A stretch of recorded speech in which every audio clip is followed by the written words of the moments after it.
Un buen día para todos. Vamos a dar inicio a nuestra presentación de diagnóstico financiero.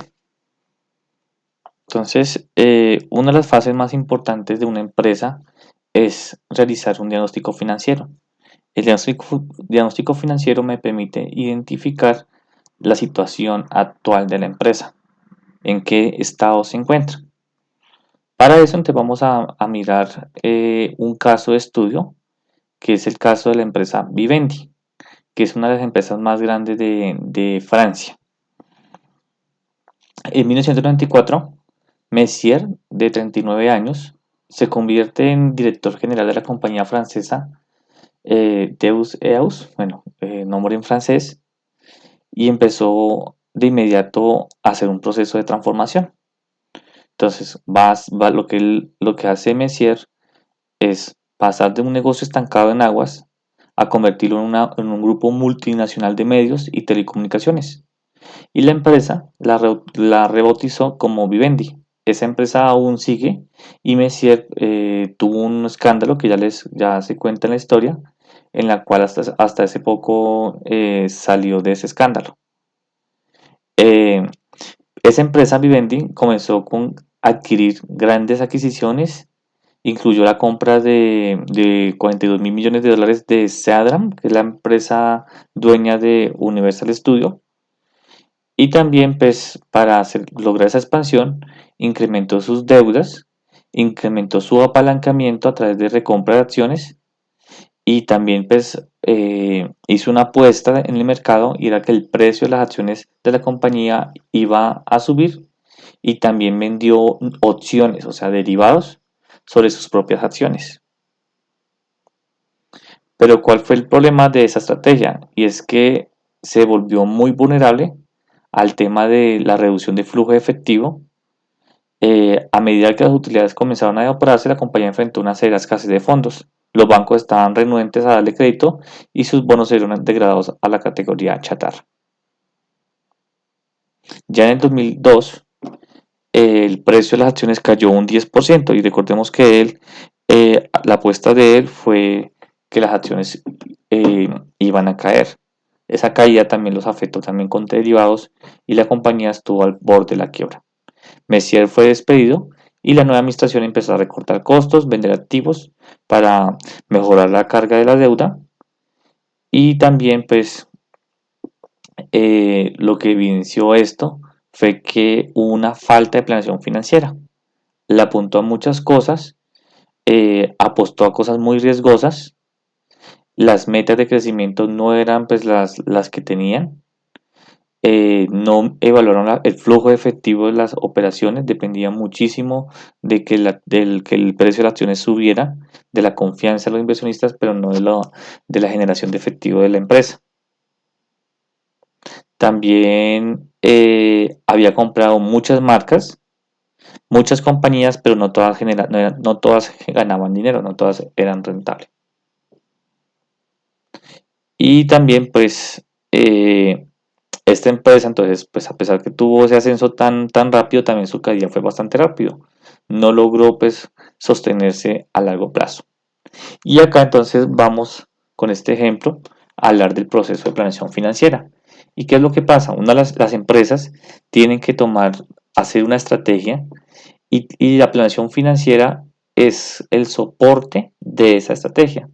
Y es cómo se va a desarrollar, cómo se va a financiar, cómo se va a generar efectivo, cómo hacer el endeudamiento. Y lo que busca el proceso de planeación financiera es que yo pueda mejorar las tomas de decisiones, garantizar que la empresa continúe a largo plazo. También hablamos de la planeación estratégica que debe estar alineada a lo financiero. Y es que la planeación financiera le da soporte en dinero, en plata, de lo que la estrategia se refiere. Entonces, esta compañía quería ser, Vivendi, quería ser a través de Messier, quería ser la empresa de telecomunicaciones más grande del mundo. Pero su apuesta fue bastante lejos, lo quería hacer demasiado rápido. Entonces, el proceso de planeación financiera me permite que yo, a través de tres fases, pasado, presente y futuro, pueda determinar entonces cuáles son como los caminos más adecuados para la empresa. La empresa, listo, yo me quiero expandir, pero me toca endeudarme. Entonces, ¿hasta qué punto yo me puedo endeudar? ¿Hasta qué punto esto me va a afectar el flujo de caja? No tengo que dispararle a todo, tengo que hacerlo de una forma consecuente y una forma que no sea que no me afecte. También entonces el proceso de planeación financiera te evalúa los resultados hechos pasados, hace un diagnóstico financiero que es el presente, la situación financiera actual de la empresa. El pasado es cuáles son los resultados de un año a otro, y a partir de eso, esos son insumos para el futuro, para la planeación. Y ahí va el diagnóstico financiero. El diagnóstico financiero entonces permite evaluar la situación actual de la empresa. A partir de eso, yo puedo tomar decisiones en qué cosas puedo mejorar, en qué cosas tengo que innovar, en qué cosas sí tengo que continuar a través de un diagnóstico financiero. Esto también es como, esta presentación, esta parte de la presentación es un recorderis de las decisiones financieras. Entonces recordemos que en la primera presentación que hicimos, las decisiones financieras de la empresa son cuatro: inversión, operación, financiamiento y utilidad. Pero entonces, a medida que vemos el tema, también podemos simplificar esas decisiones financieras en tres. Y la parte de utilidad también se considera una parte de financiamiento. Entonces acá se relacionan las decisiones financieras con la empresa. Entonces, una empresa requiere una inversión base para poder operar, ya sea en activos, ya sea en propiedad, planta y equipo, ya sea también de inversión en maquinaria, eh, y otro tipo de inversiones de propiedad, planta y equipo, de maquinaria, edificios, que van a permitir desarrollar la operación. Esta es inversión base. Va un tema de operación. Para poder operar se requiere de unos costos ya fijos y variables. Requiero de materias primas, de salarios. En la parte de operación tengo que tomar decisiones. Bueno, ¿cuántos son mis costos? ¿Cuánto es el precio? ¿Y cuánto es la cantidad que yo tengo que hacer? Luego de tomar decisiones en el tema de operación y todo relacionado con la operación del negocio, este precio menos los costos genera unas utilidades. Y esas utilidades, que nosotros las conocemos como NOPAT, utilidad operacional después de impuestos, se va a utilizar para dos cosas y va al tema del financiamiento. Entonces, por un lado, se paga dividendos, y esos dividendos pues es una porción de las utilidades, y por otro lado se paga intereses, y estos intereses eh, se pagan de acuerdo a la cantidad de deudas que yo estoy generando y haciendo. Y eso va al financiamiento. Entonces el financiamiento se va por dos vías: por el lado del patrimonio y por el lado de la deuda. Por el lado del patrimonio pago dividendos, por el lado de la deuda pago unos intereses. Si esas utilidades, yo decido también, bueno, los accionistas deciden qué hacen con esas utilidades. Una de las opciones es repartir dividendos, pero la otra es el tema de reinvertir en el negocio. Y esa reinversión pues implica nuevamente ese ciclo de nuevas inversiones. Esas nuevas inversiones ya sea adquirir propiedad, planta, equipo, bueno, eh, ampliarse, invertir en nuevas maquinarias. También hay que tener en cuenta que en las inversiones hay un tema de desinversiones. Cuando yo tengo venta de propiedad, planta de equipo, vendo un carro, vendo una maquinaria para comprar otra, eso es un proceso de desinversión. Y lo otro también a considerar en las inversiones es que también hay unos efectos en la depreciación. Y este ciclo pues se va a repetir. Entonces, esta es otra forma de ver las decisiones financieras de la empresa. Entonces, continuando con el tema del proceso de planeación financiera, entonces el concepto más grande es planeación financiera, y lo que vamos a enfocarnos es en el diagnóstico, que es evaluar la situación actual, lo de hoy. El diagnóstico financiero tiene varias partes. Yo tengo que evaluar la situación financiera de la empresa, y para eso yo tengo que mirar factores internos y factores externos. Entonces, antes de yo ponerme hacer análisis financiero, de interpretar estados financieros, yo tengo que tener un conocimiento en la empresa, tener un análisis estratégico, que eso me va a dar soporte a los datos, a las cifras. Yo no puedo empezar analizando cifras de una empresa si yo no la conozco.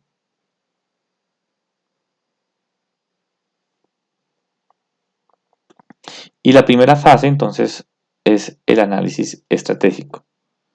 Algo también interesante de esto es una frase muy buena del diagnóstico financiero, de por qué yo tengo que evaluar afuera y no solamente tengo que evaluar adentro, es esta: no se puede leer la etiqueta cuando estás en el interior del frasco. Si yo quiero saber cómo me encuentro, yo no me puedo estar evaluando solamente hacia adentro. Tengo que mirar hacia afuera cómo está, cómo estoy, cómo están los demás, qué tan grande es el frasco, si es pequeño, grande, mediano. Entonces tengo que hacer una comparación desde afuera y después si miro hacia adentro. Siendo así, entonces existen unas etapas del diagnóstico financiero. Hay una etapa previa que es la recolección de información. A partir de esa recolección de información, entonces tenemos la etapa de análisis estratégico, luego sigue el análisis contable, luego sigue análisis financiero, detención de banderas rojas y a partir de eso entonces calidad de liquidez, endeudamiento y utilidad, y el diagnóstico finaliza con conclusiones y recomendaciones. Todos estos temas los vamos a ver. En esta parte de la presentación vamos a hablar de análisis estratégico y análisis contable. Análisis financiero es el tema que están haciendo en el taller. En la siguiente sesión van a ver entonces un video de análisis financiero, análisis vertical y horizontal y bueno, todas las técnicas de análisis financiero. Y lo que falte de análisis financiero lo vamos a ver en el siguiente corte. Entonces empecemos con análisis estratégico. Entonces el análisis estratégico, como lo que yo quiero mirar son factores internos y externos que afectan a la empresa, esos factores se clasifican o se pueden clasificar en cuatro partes, cuatro aspectos que yo voy a analizar. Un entorno global, que es lo que está pasando en el mundo. Un entorno económico, que es el tema de macroeconomías, macrosectores o mesoeconomía o sectorial, que es el entorno, bueno, qué está pasando en Colombia y cómo eso afecta a mi sector o cómo eso afecta a mi empresa.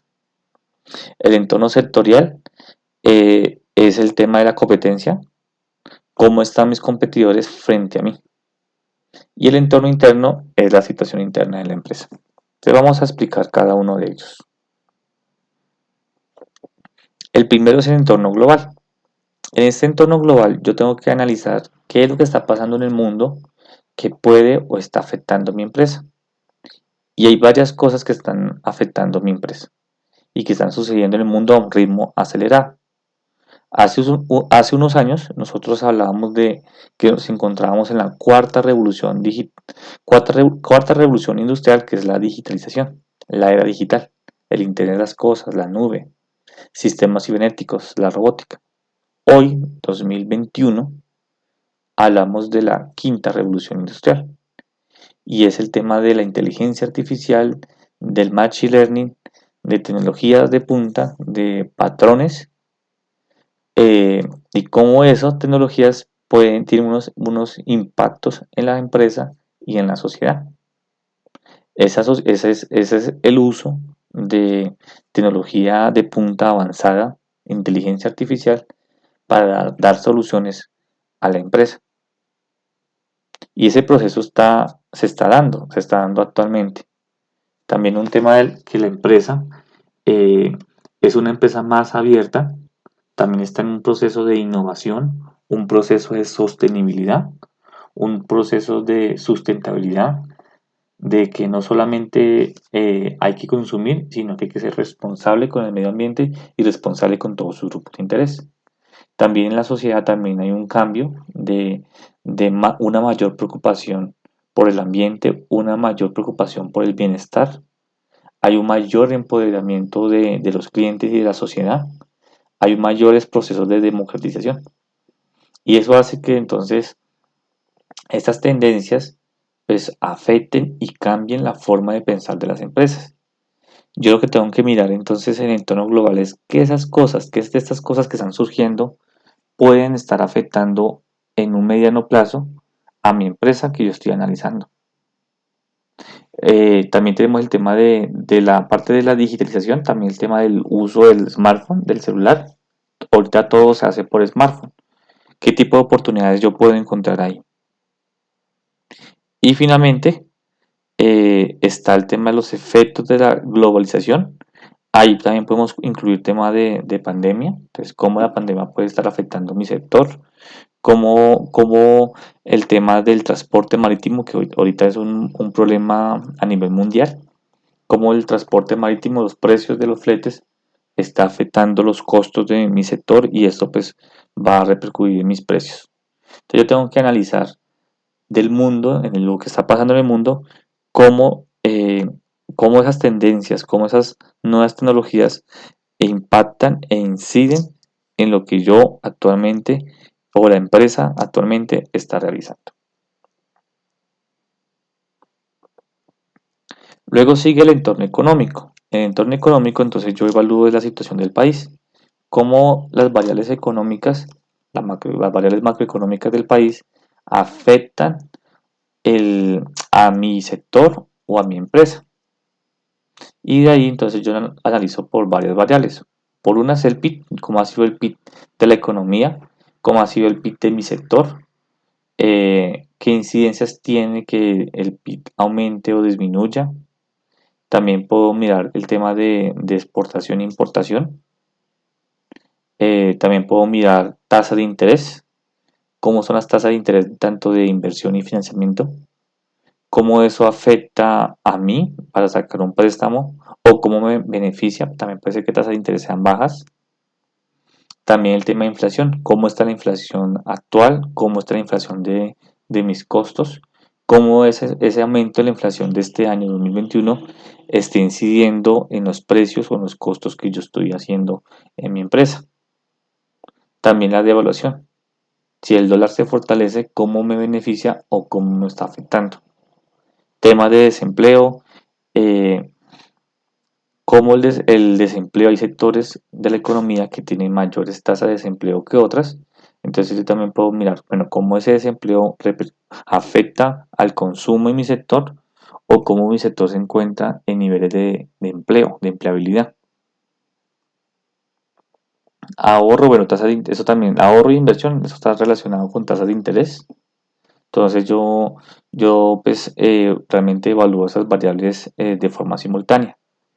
Y otra cosa que también tengo que mirar en entorno económico son las reformas tributarias, reformas sectoriales, normas que afectan a mi sector.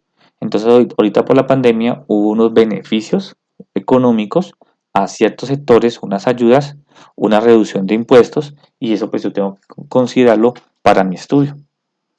Lo otro también es que también estamos en una etapa de reforma tributaria, entonces yo tengo que mirar en reforma tributaria cómo esas nuevos 62 artículos que adicionaron eh, afectan o inciden en el sector que yo voy a analizar. De esa forma, yo tengo una noción de la empresa. Puedo dar algunas recomendaciones, puedo analizar qué tipo de beneficios hayan aplicado. Si yo de pronto encuentro que una variable disminuya, el tema de impuestos haya bajado, puedo tener una explicación que sea un beneficio por una reforma tributaria. Yo tengo que estar alerta a todo lo que está sucediendo en temas de normas, de regulaciones que afecten el tema económico de la empresa, puesto que eso se va a estar reflejando en los estados financieros y si yo no tengo esta información, podría estar dando una información errada de lo que está sucediendo. En la parte sectorial, entorno sectorial, yo lo que evalúo son mis competidores. ¿Qué es lo que está pasando en mi sector? Para eso hay diferentes metodologías. Una de las metodologías pues, recomendadas puede ser que se puede aplicar son las 5 fuerzas competitivas de Porter, en la que se mira cómo es el poder que tiene la empresa frente a competidores existentes, a nuevos competidores, sustitutos, proveedores y clientes. De tal forma que eso también se va a estar, eso también va a afectar los resultados financieros. Hay empresas que tienen un mayor poder de clientes. Entonces, si un cliente se va, no pasa nada. Ah, se puso bravo el cliente. Bueno, chao cliente. Pero hay otras empresas que no se pueden dar el lujo de que un cliente se vaya. Esos clientes se llaman clientes VIP. Y esos clientes tienen mucha incidencia en la empresa, porque si se van, le reduce en un porcentaje grande a la empresa en el nivel de ventas y se va a ir para otros competidores. Entonces las empresas pues tienen que mantener ese tipo de clientes. En ese caso los clientes tienen mayor poder en la organización que, la misma, que yo o que en caso contrario. Hay otras empresas como los supermercados que tienen un mayor poder con sus proveedores. Entonces les paga cada 6 meses, les obliga a aplicar descuentos eh, y hacer otro tipo de estrategias en el cual pues le pone condiciones. Ah, usted quiere venderme, yo le compro, pero tiene que aceptar estas condiciones. O si no, yo no le voy a vender. Entonces ahí yo tengo total poder, esa empresa tiene total poder con sus proveedores. Y caso contrario es que yo tenga un solo proveedor y si ese proveedor no me vende, me quiebro. Entonces, en ese caso, el proveedor tiene poder en mí. Entonces, las 5 fuerzas de Porter busca justamente eso, mirar de qué tan bueno yo estoy, qué tanto poder tengo yo con estas 5 partes y esa forma de determinar, pues, qué tipo de estrategias podría hacer o qué cosas podría yo considerar. También en la parte sectorial, pues uno mira las tendencias del sector, los nuevos productos, servicios que han sacado, una comparación, normalmente uno compara ingresos, compara estados financieros, compara algunas variables financieras, de tal forma de medir en qué posición me encuentro.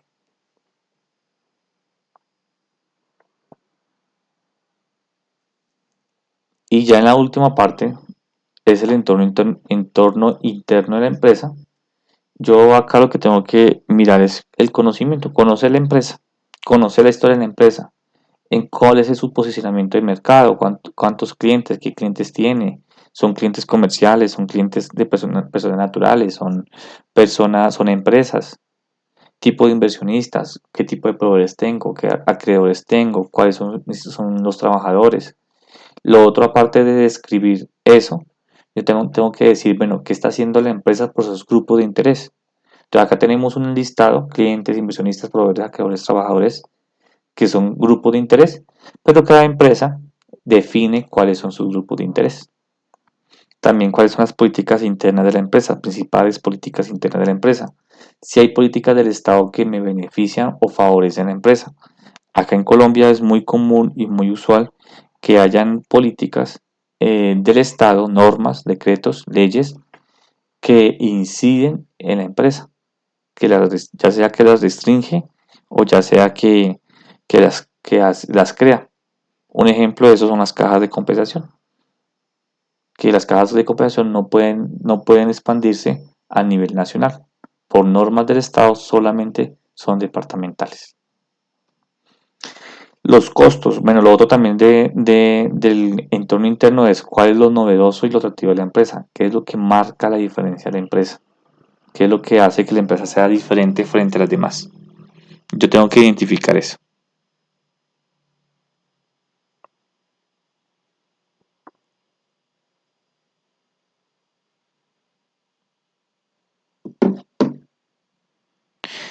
Finalizado pues este esquema, yo también podría entonces hacerlo de otra forma. Mira, yo acá en la anterior presentación tenía estos grupos de interés, pero entonces, como les indicaba, las empresas pues tienen diferentes grupos de interés.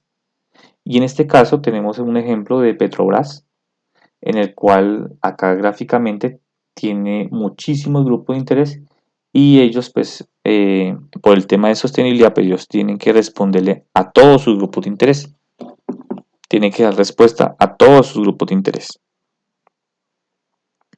Entonces también hay otros que dicen, bueno, no son todos estos, son estos. la organización, clientes, proveedores, accionistas, empleados, competencia, gobierno y la comunidad. Entonces yo sí tengo que definir, identificar a través de informes de sostenibilidad, a través de una información que no es financiera, cuáles son los grupos de interés de la empresa y qué está haciendo la empresa por ellos. Eso es una forma de conocer la empresa.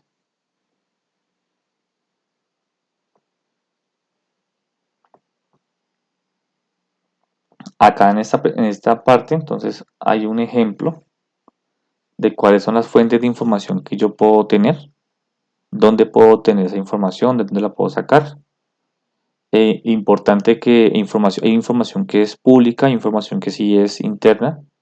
De la información pública, estados financieros, informes de gestión, informes de sostenibilidad, todo ese tipo de información es pública. Hay algunas empresas que reportan políticas internas, políticas contables, plan estratégico, algunas las reportan, entonces eso me va a servir. También tengo que mirar los gremios, información del DANE, información de gremios.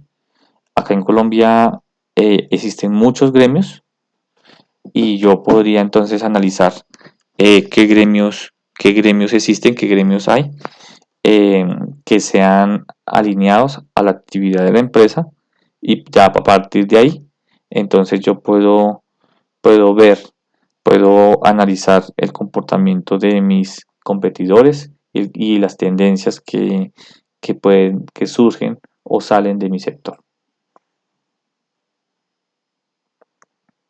Entonces, ya esta primera parte, que es el análisis estratégico, yo ya tengo una idea de cómo funciona el negocio, qué oportunidades, qué cosas están saliendo en el mercado, en qué posicionamiento está la empresa, cómo responde la empresa por sus grupos de interés. Luego de eso, entonces existe la siguiente parte, que es el análisis contable. El análisis contable lo que evalúa es que la contabilidad se esté haciendo acordes a las normas internacionales o acorde a las normas que den lugar. Normalmente las empresas, la mayoría están en grupo 2.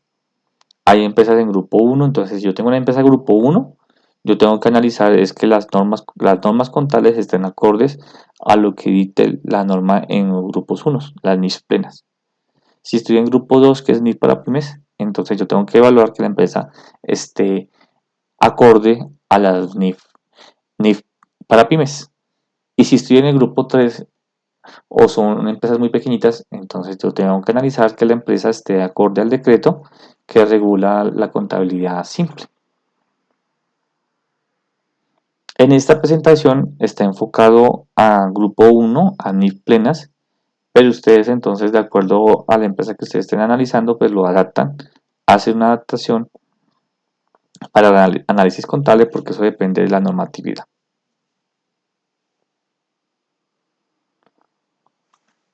Entonces, para eso, entonces, considerando entonces que yo voy a analizar las NIF plenas, yo lo que tengo que evaluar son que la información financiera esté cumpliendo sus objetivos.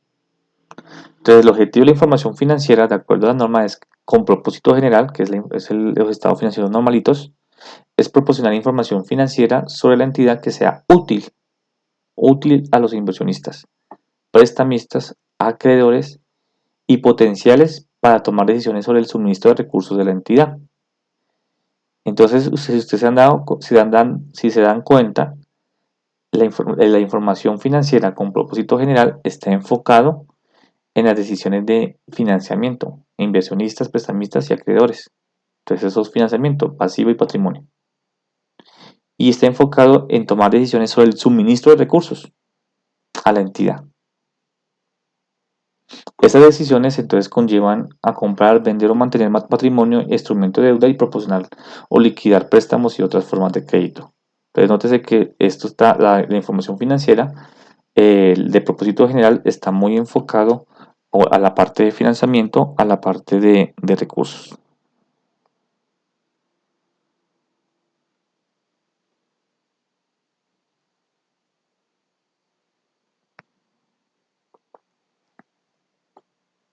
Ahora entonces, bueno, otra cosa importante es, bueno, que sea útil.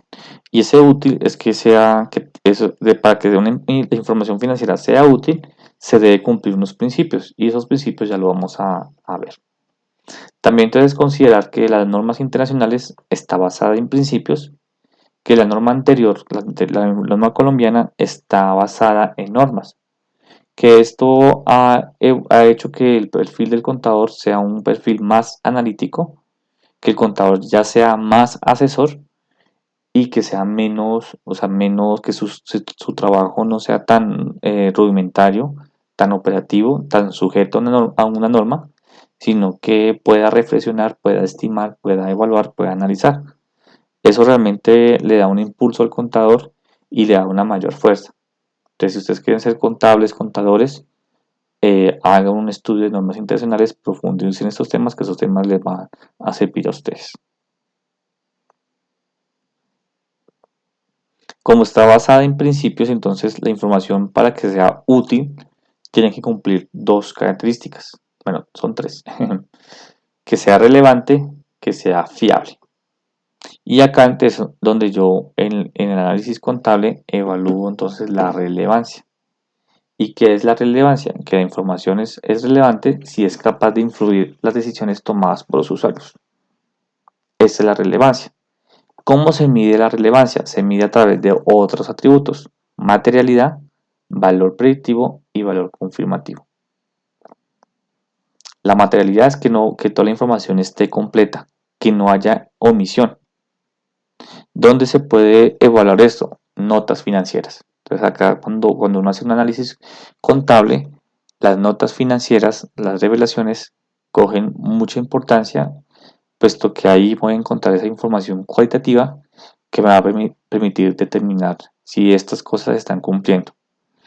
Lo otro es que cuando yo hago un diagnóstico financiero, tomo la información financiera y los datos financieros y no financieros por lo menos de 4 años, 4 periodos, mínimo 4 periodos.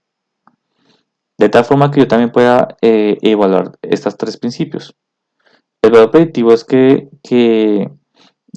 me permita pues, pronosticar resultados futuros. Yo no voy a pronosticar 2022-2023, sino que como tengo 4 años, entonces yo puedo revisar la información del 2018 y revisar en el 2019 qué pasó. Y si en el 2018 había información, variables que me permiten pronosticar, pues cómo les fue en el 2019. Y si el 2019 tengo información también de valor predictivo y valor confirmativo, entonces yo lo confirmo en el 2020. Igual con la materialidad. Si yo encuentro que en el 2019, es que eso nos olvidó reportar 15.000 millones, eso es un error de materialidad. ¿Dónde se encuentra eso? En las notas de los estados financieros. Todas estas tres se encuentran en la nota de estados financieros. Y lo que uno hace es medir, revisar que esos principios, esos atributos se estén cumpliendo. Igualmente con la fiabilidad. Para ser fiable, para ser útil, la información debe representar fielmente los hechos que pretenden representar. Para eso, entonces yo reviso tres atributos: que sea completa, neutral y libre de errores. Si es completa, es que que la información esté explicada, que haya descripciones, que usted entienda, que no haya nada raro en la información. Neutral es que no haya sesgos. Cuando usted lea la información financiera, no lo influya a cosas buenas, como diciendo, es que las ventas crecieron un 5%, eso fue espectacular, fue lo más alto del año, pero tuvimos unas caídas del 30% en utilidades, que eso es insignificante. Entonces, la forma como se escribe, como se dice, pues a mí me da a entender que ese 5% es alto, pero cuando uno revisa eso es normal. Y ese 30% de caída sí es peligroso. Entonces yo tengo que mirar eso, que no haya sesgos, que como la forma como se presente no esté enfatizada, no esté atenuada o no esté manipulada a mostrar algo que no es. Libre de errores, notas de los estados financieros. Que no haya omisiones o errores. Como cuando hay unos errores o omisiones, uno tiene que reportarlo en las notas. Entonces, si yo encuentro algo ahí en las notas es que se me olvidó contabilizar esto, se me olvidó hacer esto, omití unas deudas, entonces la información no está libre de errores.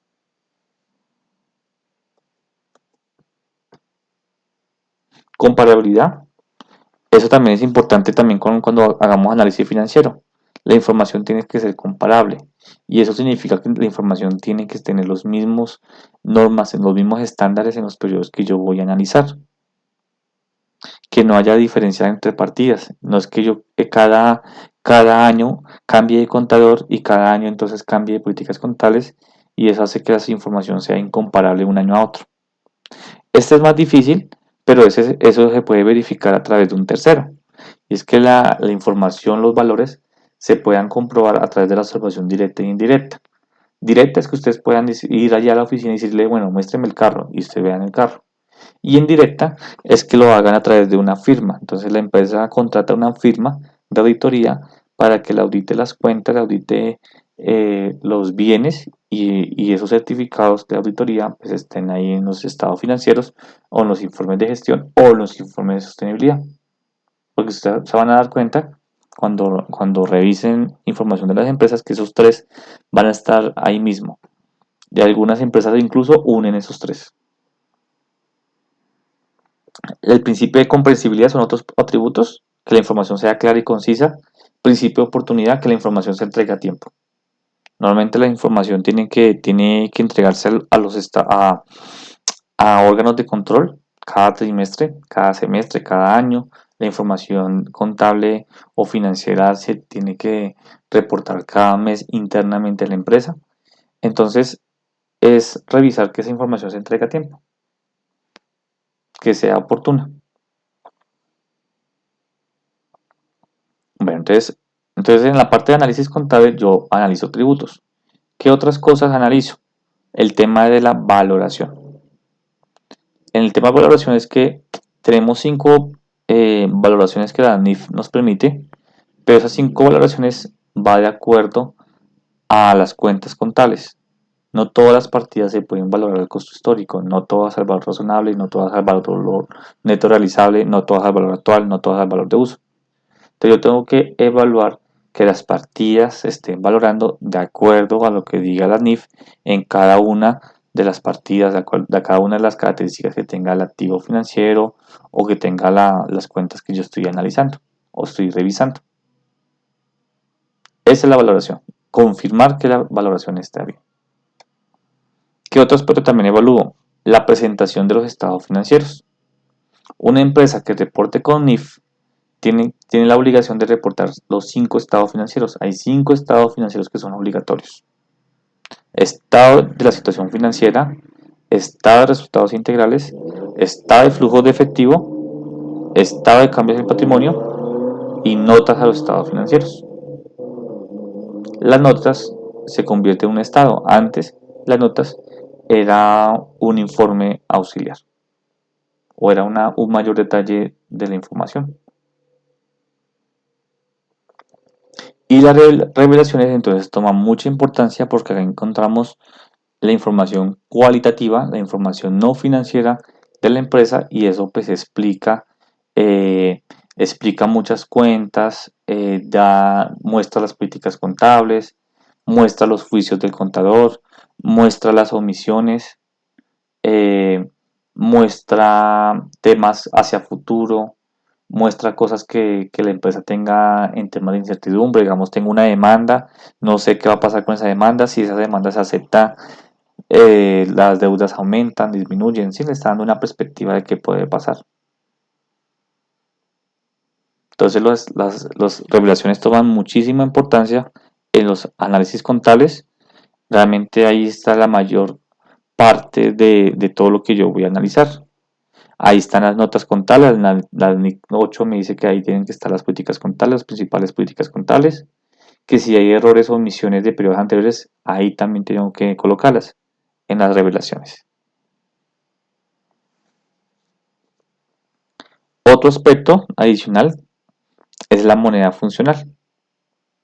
Entonces yo tengo que evaluar que la moneda funcional se esté aplicando correctamente. La moneda funcional es la moneda del entorno económico principal que opera la compañía. Se determina a través de 3 factores, factores principales, secundarios y adicionales. Entonces, si yo soy una empresa colombiana y mi ubicación es acá en Colombia, pues la moneda funcional son pesos colombianos. Y todo lo que yo trabaje con divisas, con otro tipo de monedas, pues tengo que convertirlos a pesos colombianos, a mi moneda funcional. Y esto va de acuerdo a si es activo o pasivo, si es patrimonio, si son ingresos, si son transacciones de capital. Pero si yo soy una empresa colombiana y mi operación es en Estados Unidos, mis clientes son estadounidenses, mis ingresos son dólares, entonces mi moneda funcional es muy posible que sea dólares. Entonces, justamente por eso pues uno define la moneda funcional. Normalmente pues es la moneda del mismo país donde uno está trabajando. Si yo soy una empresa colombiana, pues mi moneda funcional son pesos colombianos, salvo algunas excepciones. Ya ahí entonces lo que yo tengo que evaluar en la moneda funcional es este tipo de conversión, que la conversión se esté haciendo de acuerdo a lo que diga la norma y no que por reducir gastos o por ampliar ingresos, entonces yo cambie la tasa. No haga la tasa por fecha de transacción, sino que la haga por un corte al 31 de diciembre o a final de mes. De esa forma inflo los ingresos o reduzco los gastos o inflo el patrimonio. Por eso es lo delicado de, de la conversión a pesos.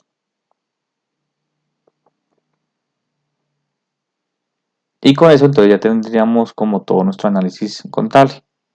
Finalmente, para terminar esta presentación y para entender, hay una cosa que no hemos mencionado y son los otros resultados integrales. Entonces, de los estados financieros, nosotros tenemos que reportar el estado de resultados integral. Y el estado de resultados integral empieza con la utilidad neta, adiciono o resto unas partidas y saco mi utilidad integral. Más o menos entonces quedaría de esta forma. Entonces, yo calculo la utilidad neta, eso es el estado de resultados. Y el estado de resultados integrales es porque después de la utilidad neta, pues sumo o resto otros resultados integrales y le muestro el resultado integral total. Ahora, bueno, ¿qué partidas se incluyen acá? ¿Y qué es eso de la utilidad integral? Entonces, todas las partidas que afecten al patrimonio van acá, ya sea que los incremente o disminuya. Entonces, yo lo que estoy haciendo es decirle al inversionista, bueno, señor inversionista, esta es la utilidad neta se registra en el patrimonio, entonces esta es su utilidad neta, esta utilidad neta aumentó su patrimonio, pero también hay otros resultados integrales, otros resultados, otras partidas que aumentaron o disminuyeron su patrimonio, de tal forma que el resultado integral total, o sea, el valor del patrimonio, es tanto. Este fue lo que hizo, eso fue lo que afectó su patrimonio. Entonces yo le estoy dando una explicación al inversionista, bueno, que no solamente la utilidad neta afectó al patrimonio, sino que estas partidas también lo hicieron. Esa es la utilidad integral. Acá tenemos un ejemplo de una empresa real de cómo se registra el resultado integral total. Bueno, muchas gracias a todos muchachos, espero que la presentación haya sido clara. Con esto entonces damos arranque al diagnóstico financiero. En esta presentación vimos análisis estratégico y análisis contable. En las siguientes entonces arrancamos con análisis financiero. Que tengan una excelente semana y los espero pues en los siguientes videos.